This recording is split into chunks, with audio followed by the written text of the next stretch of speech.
GPAT பத்தி இந்த video எக்ஸ்க்ளூசிவா நான் பேசியிருப்பேன். இப்போ நான் வந்து கெமிஸ்ட்ரியில வந்து அட்டெண்ட் பண்ணதே 5 क्वेश्चंस தான். கன்ஃபார்மா ஒரு क्वेश्चन வந்துரும், இல்லனா ஒரு இன்டைரக்ட் क्वेश्चनाச்சும் வரும். இவ்வளவு நேரம் சொன்ன மெத்தட்ஸை நீங்க ஃபாலோ பண்ணீங்கன்னா கன்ஃபார்மா 100% ரிசல்ட் உங்களுக்கு கேரண்டீட். Hi everyone. சோ நேத்து நம்ம பி ஃபார்மசி பத்தி பார்த்தோம். எப்படி படிக்கிறது, என்னென்ன ஸ்டெப்ஸ், ஈஸி மெத்தட்ஸ், எப்படி இம்ப்ரெசிவா ஒரு क्वेश्चனை வந்து டெலிவர் பண்றது அப்படின்றத பத்தி பார்த்தோம். என்னென்ன மெட்டீரியல்ஸ் ரெஃபர் பண்றதுன்றத பத்தி பார்த்தோம். சோ நான் போன வீடியோல சொன்ன மாதிரி GPAT பத்தி இந்த வீடியோ எக்ஸ்க்ளூசிவா நான் பேசியிருப்பேன். GPAT எப்படி படிக்கணும், என்னென்ன சப்ஜெக்ட்ஸ் கான்சென்ட்ரேட் பண்ணணும், எப்படி உங்க டைமை யூஸ்ஃபுல்லா டிவைட் பண்ணணும், பிளஸ் என்னோட மெட்டீரியல் நான் எப்படி 187 ரேங்க் எடுத்தேன், என்னோட மெட்டீரியல் எஃபெக்டிவா எப்படி யூஸ் ஆச்சு, அந்த மெட்டீரியல் என்னென்னலாம் குவாலிட்டிஸ் இருக்கு, எப்படி அது உங்களுக்கு எஃபெக்டிவா இம்பாக்ட் பண்ணும், அதை பத்தி எல்லாமே பேசியிருப்பேன். ஸோ இந்த வீடியோவை ஸ்கிப் பண்ணாம பாருங்க, இல்லைன்னா ஃப்ளோ உங்களுக்கு அவ்வளோவா புரியாது. ஓகேவா? சரி போலாமா? ஃபர்ஸ்ட் நீங்க GPAT அப்படின்னு வரும்போது கிராஜுவேட் ஃபார்மசி ஆப்டிடியூட் டெஸ்ட். ஓகேவா? It's like an qualifying exam. So இன்ஜினியரிங்ல எப்படி IIT JEE எழுதுறீங்களோ, பி ஃபார்ம்ல இருந்து நீங்க M.Pharm போகும்போது ஒரு குவாலிஃபையிங் எக்ஸாம் இருக்கும். அது பேர் தான் GPAT. ஓகேவா? டோட்டலா 125 क्वेश्चंस இருக்கும். Okay, 180 minutes, that is 3 hours உங்களுக்கு எக்ஸாம் டியூரேஷன் இருக்கும். ஒரு क्वेश्चனுக்கு 4 மார்க்ஸ். அதுவே நெகட்டிவ் மார்க்கிங், ஒரு क्वेश्चन தப்பாச்சுன்னா -1 மார்க். ஓகேவா? ஸோ டோட்டலா 500 மார்க்ஸ்க்கு அந்த எக்ஸாம் இருக்கும். இது வந்து பர்சன்டைல் பேஸ் பண்ணி இருக்கிறது. எப்படின்னா, இப்போ ஃபார் எக்ஸாம்பிள் A அப்படின்னு ஒரு பையன் வந்துட்டு ஹையஸ்ட் மார்க் எடுத்துட்டான்னா அதுல இருந்து பேஸ் பண்ணி கட் ஆஃப் பண்ணுவோம். ஓகேவா? சோ அது பர்சன்டைல் கால்குலேஷன் அப்படின்னு சொல்லுவோம். சோ அந்த பையன் எவ்வளவு ரேங்க் எடுக்கிறான்னா அதுல இருந்து தான் உங்களுக்கு கட் ஆஃபே வரும். According to the caste, different types of caste இருக்கு இல்லையா, அதுக்கேற்ற மாதிரி ஒருத்தருக்கு ஒரு கட் ஆஃப் வரும். சோ இது வரைக்கும் ஒரு ஃபார் எக்ஸாம்பிள் வச்சுக்கலாம், 170 இஸ் தி ஹையஸ்ட், இல்ல 180 இஸ் தி ஹையஸ்ட் இது வரைக்கும் வந்தது. சோ 180 நீங்க எடுத்துட்டீங்க மேக்ஸிமம் அப்படின்னு சொன்னா ஈஸியா நீங்க GPAT குவாலிஃபை பண்ணிடலாம். சோ உங்க ஏம் எப்பவுமே 180 அப்படின்னு வச்சுக்கோங்க. ஒரு மனசுல ஒரு கால்குலேஷன் 180 நம்ம எடுத்துடணும்டா அப்படின்னு சொல்லிட்டு வச்சுக்கோங்க. சோ அது எப்படிலாம் எடுக்கலாம். சோ GPAT ப்ரிப்பரேஷன் நீங்க ஸ்டார்ட் பண்றதுக்கு முன்னாடி நீங்க என்னெல்லாம் பண்ணணும்னா 3 திங்ஸ் நீங்க மைண்ட்ல செட் பண்ணிக்கணும். Capacity, strength and weakness. உங்க கெப்பாசிட்டி எவ்வளோ? சில பேர் ஒரு நாளைக்கு 3 சப்ஜெக்ட்ஸ் படிப்பாங்க. ஆனா நான் வந்து பர்சனலா 2 சப்ஜெக்ட் தான் படிச்சேன். ஃபார்மகாலஜி அண்ட் சூட்டிக்ஸ் மாத்தி மாத்தி படிப்பேன், இல்ல சூட்டிக்ஸ் காக்னசி மாத்தி மாத்தி படிப்பேன், இல்ல ஒரு மைனர் சப்ஜெக்ட் படிச்சுட்டு ஒரு மேஜர் சப்ஜெக்ட் படிப்பேன். லைக் ஃபாரன்சிக் ஃபார்மசி ஒரு நாள் எடுத்துட்டேன்னா ஒரு நாள் சூட்டிக்ஸ், அது ரெண்டுத்தையுமே மிக்ஸ் பண்ணி ஒரு நாளைக்கு படிப்பேன். புரிஞ்சுச்சா? தென் ஸ்ட்ரென்த். உங்க ஸ்ட்ரென்த் என்ன? இப்போ எனக்கு வந்து ஒரு நாள் நான் படிப்பேன், ஆல்டர்னேட்டிவ் டேஸ் மண்டே நான் படிக்கிறேன்னா டியூஸ்டே நான் வந்துட்டு மார்க் டெஸ்ட் பண்ணுவேன், இல்ல ஒரு பசில், இல்ல ஒரு கிராஸ்வேர்ட் பசில் வந்துட்டு ஒர்க் அவுட் பண்ணி பார்ப்பேன், இல்ல ஒரு குவிஸ் அட்டெண்ட் பண்ணி பார்ப்பேன். என் ஃப்ரெண்ட் எல்லாம் என்ன பண்ணுவாங்கன்னா ஆல்டர்னேட்டிவ் டேஸ் அவங்களால கோப் அப் பண்ண முடியாதுன்றதுக்காண்டி ஒரு நாள் 9 to 5 வந்து ஒரு சப்ஜெக்ட் எடுத்து படிச்சுட்டு 5 to 7 வந்துட்டு மார்க் டெஸ்ட், இல்ல குவிஸ், இல்ல கிராஸ்வேர்ட் பசில்ஸ், இல்ல சும்மா டிஸ்கஸ் பண்ணுவாங்க. அதை பத்தி உங்க ஃப்ரெண்ட்ஸ் கூட டிஸ்கஸ் பண்ணலாம், இல்ல குவிஸ் ஆன்லைன்ல கொட்டி கிடக்கு, அதை வந்து நீங்க வந்துட்டு ரிவைஸ் பண்ணி பார்க்கலாம். படிச்சுக்கிட்டே டம்ப் பண்ணிட்டு போனீங்கன்னா உங்க மைண்ட் வந்துட்டு ஃப்ரீஸ் ஆயிடும். பிரெயின் ஃப்ரீஸ் தான் ஆகும். ஒரு கண்டென்ட்டை நம்ம டம்ப் பண்ணிக்கிட்டே இருக்கக்கூடாது மைண்ட்ல. அதை எப்படி நம்ம எஃபெக்டிவா அந்த கொஸ்டினை வந்துட்டு நம்ம கிராக் பண்ண முடியும், கிராக்கிங் எபிலிட்டி தான் நம்மளுக்கு தேவை. ஒரு கொஸ்டினை பார்த்த உடனே உங்களுக்கு படிச்சதை வந்து டெலிவர் ஆகணும். ஃபார் எக்ஸாம்பிளுக்கு பாத்தீங்கன்னா வாட் இஸ் சூப்பர் டிஸ்இன்டெகிரண்ட் அப்படின்னு படிச்சிருப்பீங்க. What is super disintegrant example படிச்சிருப்பீங்க. ஆனா கொஸ்டின் எப்படி கேட்டிருப்பாங்க, identify which of the following is a super disintegrant. 3 super disintegrant இருக்காது, இன்னொன்னு சூப்பர் டிஸ்இன்டெகிரண்ட் இருக்கும். சோ நீங்க படிச்சதை வந்து ரிமெம்பர் பண்ணி நீங்க அந்த சூப்பர் டிஸ்இன்டெகிரண்ட் அந்த 4 ஆப்ஷன்ல இருந்து கண்டுபிடிக்கணும். ஓகேவா? நேம்ஸ் வந்து சேமா இருக்க மாதிரிலாம் இருக்கும், ஆனா நீங்க வந்து ஈஸியா கண்டுபிடிக்கணும். சோ படிச்சதை நீங்க எப்படி டெலிவர் பண்ணி அந்த கொஸ்டினை கிராக் பண்றீங்கன்னு தான் இம்பார்ட்டன்ட். சோ தேர்ட் நம்ம என்ன பார்க்க போறோம்னா வீக்னஸ். வீக்னஸ்ன்றது என்னன்னா, சில பேர் டேல நல்லா படிப்பாங்க, கான்சென்ட்ரேட் பண்ணி, வீட்ல என்னதான் நடந்தாலும். வீட்ல வந்து நம்ம எல்லாரையும் கண்ட்ரோல் பண்ண முடியாது, நம்ம ஆக்டிவிட்டி மட்டும் தான் நம்மளால கண்ட்ரோல் பண்ண முடியும். சோ நீங்க டேல படிக்க போறீங்களா, நைட்ல அலாட்மெண்டா படிக்க போறீங்களா அப்படின்றத முன்னாடியே அலாட்மெண்ட் பண்ணிக்கோங்க. பெர்ஃபெக்ட் ஒரு ஷெட்யூல், ஒரு டைம் டேபிள். உங்க வீக்னஸ், உங்க ஸ்ட்ரென்த், உங்க கெப்பாசிட்டி, அது மூணுத்தையும் நீங்க கரெக்டா ஃபிக்ஸ் பண்ணிட்டீங்கன்னா நீங்க கன்ஃபார்மா GPAT பாஸ் ஆகலாம். இப்போ நம்ம கெப்பாசிட்டி, ஸ்ட்ரென்த் அண்ட் வீக்னஸ் மூணுமே பார்த்தோம். இப்போ நான் சொல்ல போறது ஒரு ஸ்பெஷல் மந்த்ரா. அது என்னன்னா, கெப்பாசிட்டி, ஸ்ட்ரென்த், வீக்னஸ் இல்லாம நீங்க எப்படி ஆப்வியஸ் டாபிக்ஸ், இப்போ ஒரு சப்ஜெக்ட் இருக்குன்னா அதுல கன்ஃபார்ம் படிக்க வேண்டிய டாபிக்ஸ்ன்னு சிலது இருக்கும், அதெல்லாம் தள்ளி போடக்கூடாது, முன்னாடியே படிச்சிடணும். ஸோ GPAT நீங்க இப்பதான் ஸ்டார்ட் பண்ண போறீங்க. இது என்ன மந்த்? October month. ஸோ இப்பதான் நீங்க ஸ்டார்ட் பண்ண போறீங்கன்னா அக்டோபர் மந்த் ஃபுல்லா நீங்க எதுக்கு கான்ட்ரிபியூட் பண்ணணும், எதுக்கு செலவழிக்கணும் அப்படின்னா ஒரு சப்ஜெக்ட்லயும் இருக்க ஈஸி அண்ட் கன்ஃபார்மா ஒரு கொஸ்டின் வந்துரும், இல்லனா ஒரு இன்டைரக்ட் क्वेश्चनாச்சும் வந்துரும் அப்படின்ற டாபிக்ஸ் மட்டும் தான். சோ அந்த மாதிரி டாபிக்ஸ்லாம் இப்போ நான் உங்களுக்கு ரீட் அவுட் பண்றேன், நோட் பண்ணி வச்சுக்கோங்க. Make note of it. ஒரு புக் எடுத்து நோட் பண்ணிக்கோங்க. ஃபார் எக்ஸாம்பிளுக்கு காலேஜில ஆன்டி ஹைப்பர்டென்சிவ், அதுல beta blockers, calcium channel blockers, plus diuretics, anti-arithmetics, heart diseases related questions அதெல்லாமே கன்ஃபார்மா வரும். ஓகேவா? physical chemistry, அந்த physical chemistryல என்னென்ன வரும்னா flow, rheology அந்த டாபிக் ரொம்ப ரொம்ப இம்பார்ட்டன்ட். fluidோட flow சரியா, அத வந்துட்டு thixotropic flow, dilatant flow, pseudoplastic flow, அந்த டைப்ஸ் ஆஃப் flow வச்சு நிறைய क्वेश्चन வரும். osmosis, diffusion அந்த மாதிரி क्वेश्चंस நிறைய வரும். அதே மாதிரி அந்த மாதிரி டாபிக்ஸ்ல நீங்க நல்லா கவர் பண்ணிக்கணும். ஓகேவா? அண்ட் சூட்டிக்ஸ்னு எடுத்தீங்கன்னா டேப்லெட் அண்ட் கேப்சூல்ஸ், டேப்லெட்டோட ப்ராசஸ், கேப்சூலோட process, soft gelatin, hard gelatin capsules, டேப்லெட்ல யூஸ் பண்ற ingredients, diluent, hardening agent, super disintegrant, அதோட எக்ஸாம்பிள்ஸ் அண்ட் யூசஸ் அத கன்ஃபார்மா நீங்க படிச்சு வச்சுக்கணும். சரியா? கேப்சூல்ஸ் வருதீங்கன்னா கேப்சூலோட கேப்சூல் சைஸ் 0 to ஒரு கிரேட் கொடுத்திருப்பாங்க, அந்த கேப்சூலோட size. And types of tablets ரொம்ப ரொம்ப இம்பார்ட்டன்ட். என்னென்ன டேப்லெட்ஸ்லாம் இருக்கு, என்னென்ன டேப்லெட்ஸ் இருக்கு, எஃபர்வசன்ட் டேப்லெட்ஸ் இருக்கு, அதுக்கப்புறமேட்டு ஹார்ட் ஜெலாட்டின் கேப்சூல்ஸ் இருக்கு. ஸோ ஒரு ஜெலாட்டின் கேப்சூல் இருக்கட்டும், டேப்லெட் இருக்கட்டும், ஒன்னொன்னுக்கு ஒரு டிஸ்இன்டெகிரேஷன் டைம், ஒரு டிசல்யூஷன் டைம் இருக்கும். ஃபார் எக்ஸாம்பிளுக்கு என்ட்ரிகோட்டட் டேப்லெட் இருக்கு, அது வந்துட்டு ஸ்டொமக்ல டைஜஸ்ட் ஆகக்கூடாது, அதோட ஆக்ஷன் வந்து இன்டெஸ்டைன்ல தான் காட்டணும். ஓகேவா? ஸோ அதனால தான் அந்த டேப்லெட்டை வந்து நம்ம என்ட்ரி கோட் பண்றோம் to withstand the pH of the stomach. அது வந்து pH ஆஃப் தி ஸ்டொமக்கை வந்துட்டு தாண்டி அது இன்டெஸ்டைன் ரீச் ஆகணும். இன்டெஸ்டைன்ல இருக்கிறது ஆல்கலைன் pH. ஸோ என்ட்ரிகோட்டட் டேப்லெட் எங்க சைட் ஆஃப் ஆக்ஷன் கேட்டாங்கன்னா உங்களுக்கு ஞாபகம் இருக்கணும். ஸோ டேப்லெட் அண்ட் கேப்சூல்ஸ் தரவா படிச்சுக்கோங்க. ஸோ இப்போ காக்னசில என்னென்ன டாபிக்ஸ்ல ரெஃபர் பண்ணலாம்னு பார்க்கலாம். காக்னசில டைப்ஸ் ஆஃப் ஸ்டொமேட்டா, பாராசைட்டிக், டைசைட்டிக், அனமோசைட்டிக், அனோசோசைட்டிக். ஓகேவா? அண்ட் இம்பார்ட்டன்ட் கிளாசிஃபிகேஷன்ஸ் இதெல்லாம் இருக்கு. ஆல்கலாய்ட்ஸ், கிளைகோசைட்ஸ், வால்டல் ஆயில்ஸ் அந்த மாதிரிலாம் இம்பார்ட்டண்டா இருக்காது. இப்போ ஃபார் எக்ஸாம்பிள் கிளைகோசைட்ஸ்னு எடுத்தீங்கன்னா கார்டியோகிளைகோசைட்ஸ், டிஜிட்டாலிஸ் அந்த ட்ரக் ரொம்ப ரொம்ப இம்பார்ட்டன்ட்.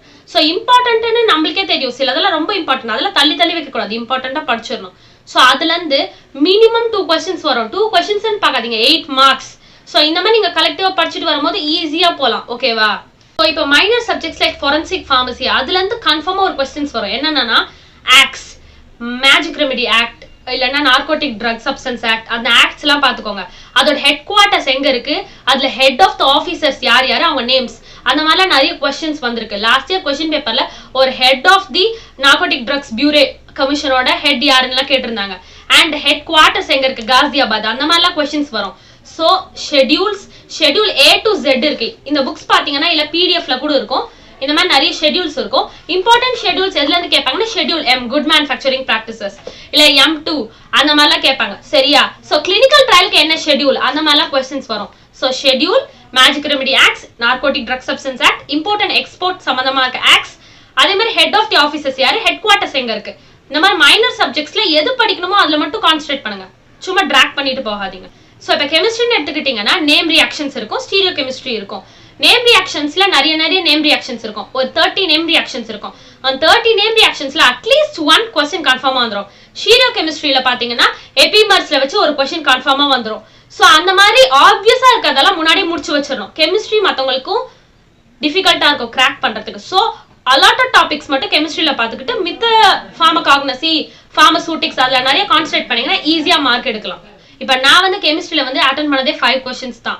ஆப்வியஸா உங்களுக்கு தெரிஞ்ச கொஸ்டின்ஸ் மட்டும் அட்டன் பண்ணீங்கன்னா நீங்க வந்து நெகட்டிவ் மார்க்கிங்ல இருந்து கம்மி பண்ணலாம். ஆனா நான் மித்த சப்ஜெக்ட்ஸ் லைக் சூட்டிக்ஸ், காக்னசி and minor subjects like hospital pharmacy, pathophysiology, IBM, forensic pharmacy, microbiology அது எல்லாத்துலயுமே வந்து நான் நல்லா கான்சென்ட்ரேட் பண்ணேன். ஸோ அந்த மாதிரி நீங்க எல்லாத்துலயுமே நல்லா கான்சென்ட்ரேட் பண்ணிட்டீங்கன்னா கெமிஸ்ட்ரியில வந்து obvious topics like name reactions, S1, S2, nucleophilic, electrophilic அந்த மாதிரி ரியாக்ஷன்ஸ், ஹைபிரிடைசேஷன்ஸ் அந்த மாதிரி மட்டும் கான்சென்ட்ரேட் பண்ணீங்கன்னா ஈஸியா மார்க் அடிக்கலாம். ஓகேவா? ஸோ இப்போ வரைக்கும் சப்ஜெக்ட்ஸ்ல இருக்க இம்பார்ட்டன்ட் டாபிக்ஸ்லாம் நான் ஹைலைட் பண்ணியிருப்பேன். ஸோ எப்படி இப்போ ஆர்வத்தை இன்ட்ரெஸ்ட்டை இன்க்ரீஸ் பண்ணலாம் ஜிபேட் படிக்கிறதுல. சில பேருக்கு இன்ட்ரெஸ்ட் இருக்கும், ஆனா 1 டேல இருந்தது 5th டேல இருக்குமான்னு தெரியாது, 5th டே இருந்தது 50th டேல இருக்குமான்னு தெரியாது. It's a long process. So உங்களோட இன்ட்ரெஸ்ட்டை இன்க்ரீஸ் பண்றதுக்கு நீங்க இந்த மாதிரி டூல்ஸ் யூஸ் பண்ணலாம். எப்பவுமே use marker to highlight important points. உங்களோட சின்ன சின்ன இன்ஃபர்மேஷன் பர்சனலா உங்களுக்கு நிக் நேம்ஸ்லாம் இருக்கும். ஃபார் எக்ஸாம்பிள் பாராசைட்டிக் ஸ்டொமேட்டா அப்படின்னு இருக்கு வச்சுக்கோங்க. ஸோ அதில் ஸ்கார் அப்படின்னு நான் வச்சுப்பேன், சென்னா, காஸ்கரா, ருபார்ப், ஆலோ. ஸோ ஸ்கார் அப்படின்னு நீங்க வந்து இதுல எழுதி இதுல ஒட்டிட்டீங்கன்னா உங்களுக்கு கன்ஃபார்மா ஞாபகம் இருக்கும். அண்ட் பார்க்கும்போது ஒரு மோட்டிவேட்டிங்கா இருக்கும், நான் இது பண்ணிருக்கேன் இன்னும் ஒரு ஸ்டெப் தானே அப்படின்னு இருக்கும். ஸோ பெரிய பெரிய நேம் ரியாக்ஷன்ஸ்ல இந்த மாதிரி பெரிய பெரிய ஸ்டிக்கி நோட்ஸ்ல you can easily paste it. ஓகேவா? இப்போ என்னென்ன சப்ஜெக்ட்ஸ்லாம் படிக்கலாம், அதில் என்னென்ன டாபிக்ஸ்லாம் இம்பார்ட்டன்ட் அப்படின்றத பற்றி நான் டிஸ்கஸ் பண்ணேன். ப்ளஸ் உங்களோட இன்ட்ரெஸ்ட் எப்படி இன்க்ரீஸ் பண்ணுறது, லைக் எக்யூப்மெண்ட்ஸ் யூஸ் பண்ணி லைக் ஹைலைட்டர், ஸ்டிக் நோட்ஸ் அந்த மாதிரிலாம் நான் உங்களுக்கு சொன்னேன். சரியா? இப்போ எப்படி படிக்கலாம், இட்ஸ் ஒரு சிஸ்டமேட்டிக்கா எப்படி படிக்கலாம் அப்படின்றத உங்களுக்கு பிரேக் டவுன் பண்ணி காட்ட போறேன். 4 விஷயம் தான். அதை யூஸ் பண்ணீங்கன்னா நீங்க கன்ஃபார்மா சக்சஸ் ஆகலாம். Flow charts, diagrams, nick names and tabular columns, அதை மட்டும் ஃபாலோ பண்ணுங்க. ஓகேவா? இப்போ ஒரு டேப்லெட் ப்ரிப்பேர் பண்ற ஒரு மெத்தட் இருக்கு அப்படின்னா ட்ரை மெத்தட், வெட் மெத்தட் அப்படின்னு 2 இருக்கும். ஓகேவா? அதை நீங்க எப்படி படிப்பீங்க, ஒரு ஃப்ளோ சார்ட்டா போட்டாதான் மண்டையில நிற்கும். அந்த ப்ராசஸ்ல இருந்து ஏதாச்சும் ஒரு கொஸ்டின் வரலாம். ஸோ அதை நீங்க எப்படி படிக்கணும், ஃப்ளோ சார்ட்டா படிக்கணும். ஒரு டிசீஸ் இருக்கு, அந்த டிசீஸ் வரதை எப்படி படிக்கணும், ஒரு ஃப்ளோ சார்ட்டா படிச்சா ஈஸியா மனப்பாடம் ஆகும். சரியா? அது மட்டும் இல்ல, ஒரு சைக்கிள் எப்படி படிக்கணும், ஒரு டிசிஎஸ் சைக்கிள் இருக்கு, ஒரு யூரிக் ஆசிட் சைக்கிள் இருக்கு, அதை எப்படி படிக்கணும், ஷார்ட் டவுன் பண்ணி இருக்கிற start product, end product and important enzymes எல்லாம் ஒரு ஃப்ளோ சார்ட் பண்ணி வச்சுக்கோங்க. எல்லா ப்ராசஸையும் ஞாபகம் வைக்க முடியலனா. சரியா? ஸோ அதை ஒரு ஃப்ளோ சார்ட் பண்ணி படிச்சா நல்லா மண்டையில நிற்கும். செகண்ட் வந்து நிக் நேம்ஸ் ரொம்ப ரொம்ப இம்பார்ட்டன்ட். ஃபார் எக்ஸாம்பிளுக்கு உங்களுக்கு ஒரு லைவ் டெமோ தரேன். பீட்டா அட்ரினர்ஜிக் பிளாக்கர்ஸ் இருக்கு, ப்ரோபனலால், மெட்டப்ரோலால், அட்டினாலால், அது 3 இருக்கு. ஸோ அதை படிக்கும்போது நம்மளுக்கு எல்லாமே மண்டையில நிற்குமான்னு தெரியல. ஆனால் மேப் அப்படின்னா எனக்கு இப்போ கூட நல்லா ஞாபகம் இருக்கு. Beta adrenergic blockers in anti ஹைப்பர்டென்சிவ்னா கண்ண மூடிட்டு நான் சொல்வேன் மேப், மெட்டப்ரோலால், அட்டினாலால், ப்ரோபனலால். சரியா? இந்த மாதிரி நிக் நேம்ஸை நீங்க படிக்கும் போது ஈஸி அண்ட் கேட்சி. அது அந்த ஸ்டிக்கி நோட்ஸ்ல எழுதி ஒரு பக்கம் ஓட்டிட்டீங்கன்னா காலத்துக்கும் அது போகும். ஓகேவா? So third, tables, comparison tables. எதுக்குன்னா, ஃபார் எக்ஸாம்பிளுக்கு நீங்க இது படிப்பீங்க, 2 ட்ரக் படிப்பீங்க, அர்ஜுனா, அசோகா, பார்க் 2 படிப்பீங்க. ஓகேவா? சோ அது படிக்கும் போது 2தோட கான்ஸ்டிட்யூவன்ஸும் சேமா இருக்க மாதிரி இருக்கும். ஆனா நீங்க டேப்லோ காலம் போட்டீங்கன்னா உங்களுக்கு அப்பதான் தெரியும் எந்தெந்த கான்ஸ்டிட்யூன்ஸ்லாம் டிஃப்ரெண்டா இருக்கு அப்படின்னு சொல்லிட்டு. இன்னொன்னு, சில்க் அண்ட் உல் படிப்பீங்க, இல்ல பார்மசூட்டிக்கல் ஏஜென்ட்ஸ் படிப்பீங்க. பார்மசூட்டிக்கல் ஏஜென்ட்ஸ் என்னென்ன இருக்கு, டால்க் இருக்கு, கிசல்கா இருக்கு. ஓகேவா? அது 2மே இம்பார்ட்டன்ட், ரொம்ப ரொம்ப இம்பார்ட்டன்ட். கொஸ்டின்ஸ் நிறைய ஜிபேட்ல வந்திருக்கு. ஸோ அதோட டேப்லோ காலம் பண்ணி படிக்கும் போது அதுல இருக்க important chemical constants and uses உங்களுக்கு தனித்துவமா தெரியும். ஒரு டேப்லோ காலமா படிக்கும் போது ஈஸியா மெமரைஸ் ஆகும். இதெல்லாமே நான் பண்ணிட்டேன். ஃபைனல் ஸ்டெப் நான் என்ன பண்ணணும் அப்படின்னு கேட்டீங்கன்னா, மார்க் டெஸ்ட். மார்க் டெஸ்ட்ன்றது ஒரு இம்பார்ட்டன்ட் பார்ட். எவ்வளோக்கு எவ்வளோ நீங்க கொஸ்டினை வந்து உங்களுக்கு அறிமுகப்படுத்திக்கிட்டே இருக்கீங்களோ அவ்வளோக்கு அவ்வளோ நீங்க வந்து திறமைசாலி ஆயிட்டே இருக்கீங்கன்னு அர்த்தம். நீங்க படிச்சுக்கிட்டே இருந்தா உங்க மூளையில அது ஸ்டோர் ஆயிட்டே இருக்குமே கண்டி, எப்படி ஒரு கொஸ்டினை பார்க்கணும், அதை எப்படி ஒரு கிராக் பண்ணணும், சால்வ் பண்ணணும், உங்க மைண்ட் வந்து அந்த பார்ட்டுக்கே போகாது. படிச்சுக்கிட்டே இருப்பீங்க, ஆனா எப்படி ஒரு முடிச்சு அவுக்கணும்ன்றது உங்களுக்கு தெரியாது. ஆனா நீங்க mark test, quiz, crossword puzzles அந்த மாதிரி நீங்க பண்ண உங்களுக்கு இன்னும் என்கரேஜ்மெண்டா இருக்கும். எதுல லேக் ஆகுறீங்க, யோசிக்கிறதுலையா, இல்ல உங்களுக்கு தெரிஞ்சும் கூட மறக்குதா, இல்ல இன்னும் நீங்க நல்லா படிக்கணுமா, இல்ல உங்களுக்கு கெமிஸ்ட்ரி வரலையா, இல்ல எந்த சப்ஜெக்ட் வரலன்றது ஈஸியா நீங்க கண்டுபிடிச்சிடலாம். ஓகேவா? சோ எந்த சப்ஜெக்ட்ல கான்சென்ட்ரேட் பண்ணணும் நீங்க ஈஸியா கண்டுபிடிச்சிடலாம். ஒரு ரியாலிட்டி செக் மாதிரி தான் உங்களுக்கு. சரியா? மார்க் டெஸ்ட் அட்டெண்ட் பண்றது மூலமா தினமும் உங்களுக்கு ஒரு ரியாலிட்டி செக் வரும், ஒரு பூஸ்டப்பும் ஆகும். ஒரு நாள் நீங்க நல்லா படிச்சிருப்பீங்க, நல்லா பண்ணிருப்பீங்க, சோ என்னால திரும்பி பண்ண முடியும் அப்படின்னு தோணும். ஒரு நாள் நீங்க நல்லா படிச்சிருக்க மாட்டீங்க, நல்லா பண்ணிருக்க மாட்டீங்க, சோ இன்னும் நான் நல்லா பண்ணணும்னு உங்களுக்கு ஒரு ஊக்கம், ஒரு ஆர்வம் வரும். புரிஞ்சுச்சா?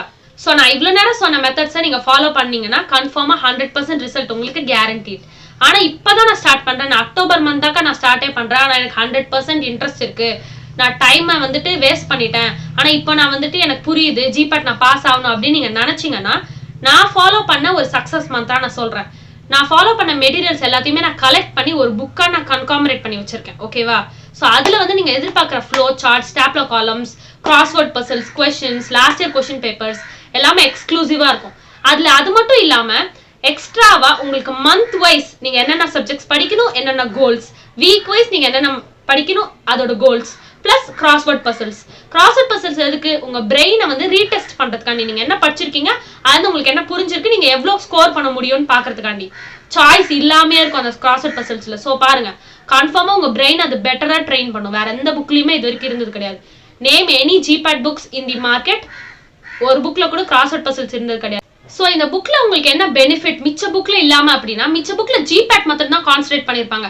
ஜிபேட்ல கொஸ்டின்ஸ் இருந்திருக்கும், லாஸ்ட் இயர் கொஸ்டின்ஸ் இருந்திருக்கும், அவ்வளவுதான் அதோட ஆன்சர்ஸை டிஃபைன் பண்ணிருப்பாங்க. ஆனா இதுல உங்களுக்கு கம்ப்ளீட் நோட்ஸ் இருக்கும். அது நீங்க ஃபர்ஸ்ட் இயர்ல இருந்து லாஸ்ட் இயர் பி ஃபார்மசி வரைக்கும் யூஸ் பண்ணலாம். அது மட்டும் இல்ல, ஜிபேட்டுக்கு மட்டும் இல்லாம railway pharmacist plus pharmacy technician, அது மட்டும் இல்லாம எல்லா competitive exams of pharmacy like drug inspector exams எல்லாத்துக்குமே நீங்க இதை யூஸ் பண்ணலாம். All in one combo. But எனக்கு டைம் லேக் பீரியட் இருக்கு, என்னால ஃபர்ஸ்ட்ல இருந்து ஸ்டார்ட் பண்ண முடியாது. நான் 4th இயர்ல ஆல்ரெடி இருக்கேன், இவ்வளவு மந்த்ஸ் நான் வேஸ்ட் பண்ணிட்டேன். அக்டோபர்ல இருந்து நான் ஸ்டார்ட் பண்ண, ஜனவரியில என்னால 100% ரிசல்ட்ஸ் கொடுக்க முடியுமா அப்படின்னா என்னோட புக்கை நீங்க ரெஃபர் பண்ணீங்க, ப்ளஸ் அதில் இருக்க மெத்தட்ஸ் எல்லாம் நீங்கள் எக்ஸாக்டாக ஃபாலோ பண்ணீங்க, கோல்ஸ் எல்லாம் ஃபாலோ பண்ணீங்கன்னா கன்ஃபார்மாக உங்களால் 100% ரிசல்ட்ஸ் வர முடியும். உங்களுக்கு நிறைய டைம் இருக்குது, நான் 3rd இயரில் தான் இருக்கேன் அப்படின்னா நான் சொன்ன மெத்தட்ஸ்லாம் உங்களுக்கு இன்னும் பெனிஃபிஷியலாக இருந்திருக்கும். ஓகேவா? அப்படி உங்களுக்கு என் மெட்டீரியல் தேவைன்னா லிங்க் இந்த டிஸ்கிரிப்ஷனில் இருக்குது, என்னோட இன்ஸ்டாகிராம் ஐடி நீங்கள் காண்டாக்ட் பண்ணலாம். ஸோ ஜிபேட் இல்லாமல் கூட உங்களுக்கு நிறைய A to Z டவுட்ஸ் இருக்கலாம்.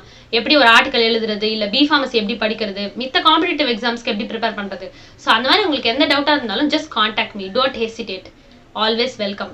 உங்களுக்கு என்ன டவுட்ஸ் இருந்தாலும் you can contact me. Always remember, hard work beats talent when talent doesn't work hard. Hard work plus smart work நம்மளுக்கு ரெண்டுமே தேவை ஜிபேட்ல பாஸ் ஆகணும்னா.